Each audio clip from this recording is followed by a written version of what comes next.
प्रकाश समय समय न्यूज में तमाम दर्शकों का बहुत बहुत स्वागत।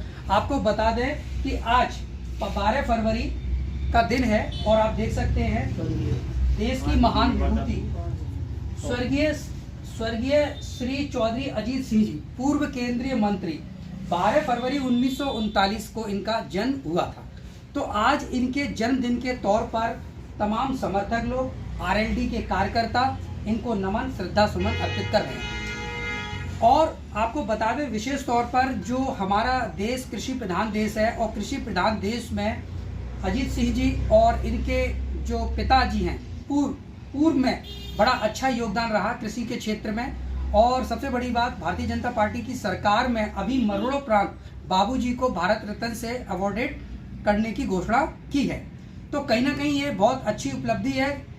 इस संदर्भ में कार्यकर्ताओं से विशेष बातचीत करेंगे कि इस उपलब्धि को वो किस तरह से देखते हैं।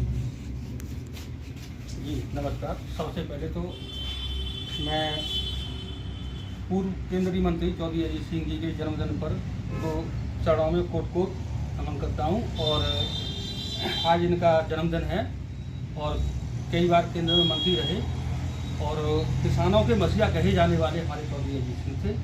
और रही बात उसकी जो है भारत रत्न की, तो वो देश के सबसे बड़े किसान नेता कहे जाते थे चौधरी चरण सिंह जी। इनको बहुत पहले ही भारत रत्न मिलना चाहिए था, फिर भी देर से आए दुरुस्त आए, इसकी हम लोगों को बहुत खुशी है।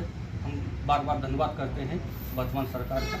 और जैसा कि हम सभी साथियों में हर्ष और उल्लास का विषय है और हम लोग बड़ी धूमधाम से चौधरी अजीत सिंह जी का जन्मदिन मना रहे हैं। अच्छा, देखिए सर, शुभ नाम क्या है आपका? देशराज। सर एक बात बताइए, बाबूजी अजीत सिंह जी मतलब यूपीए सरकार में कैबिनेट स्तर के मंत्री रहे, तो क्या यूपीए सरकार ने कभी नहीं सोचा कि स्वर्गीय श्री चौधरी चरण सिंह जी जो कृषि प्रधान देश के सबसे बड़े मतलब अन्नदाता के तौर पर जाने जाते, क्या उनको नहीं लग रहा था कि इनको भारत रत्न मिलना चाहिए? देखिए, ये हमारे देश के किसानों का ये दुर्भाग्य रहा है कि जिस व्यक्ति ने देश के सर्वोच्च पद पर रहते हुए पूरा जीवन किसान और मजदूरों के कल्याण के लिए समर्पित कर दिया, और जहाँ तक भारत रत्न की बात है, ऐसे ऐसे नेताओं को भारत रत्न दिए गए जिन लोगों का देश के विकास में या देश के लिए काम करने में उतना योगदान नहीं रहा जितना स्वर्गीय चौधरी चरण सिंह का रहा। वो एक बहुत ही ईमानदार नेता थे, विद्वान थे, एक मनीषी थे। चौधरी चरण सिंह एक व्यक्ति का नाम नहीं, एक विचारधारा का नाम था।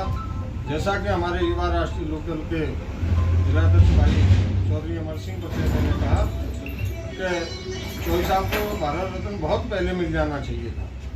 ये दुर्भाग्य की बात है।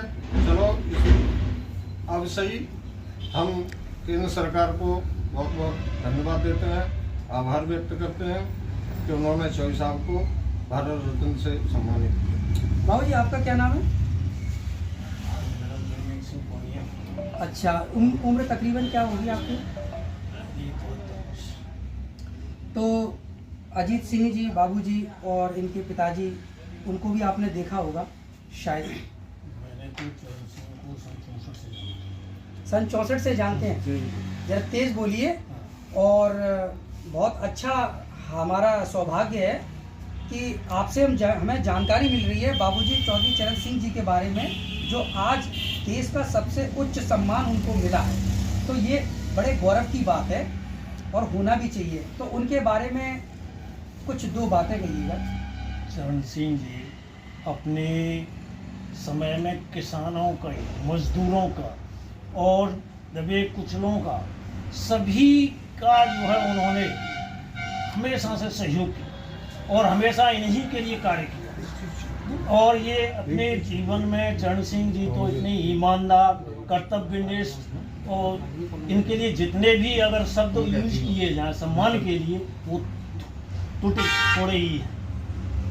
और सबसे बड़ी बात तो ये है, जहां आज हम अजीत सिंह का जो जन्मदिन मना रहे हैं, अजीत सिंह जी ने अपने कार्यकाल में इतना किसानों के लिए काम किए, बहुत सारी योजनाओं पर, कृषि योजनाओं पर इन्होंने अनुदान की व्यवस्था सबसे पहले इन्होंने ही करवाई।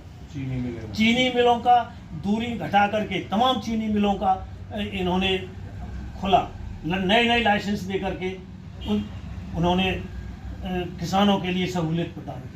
रोडों का निर्माण अपनी चीनी मिलों के माध्यम से उन्होंने करवाए, यानी कि जिससे कि लोगों को नज़दीक पहुंच करके किसानों को सहूलियत हो गई, तो वो अपना उत्पाद जो है ले जा करके वहाँ पर मिलों में।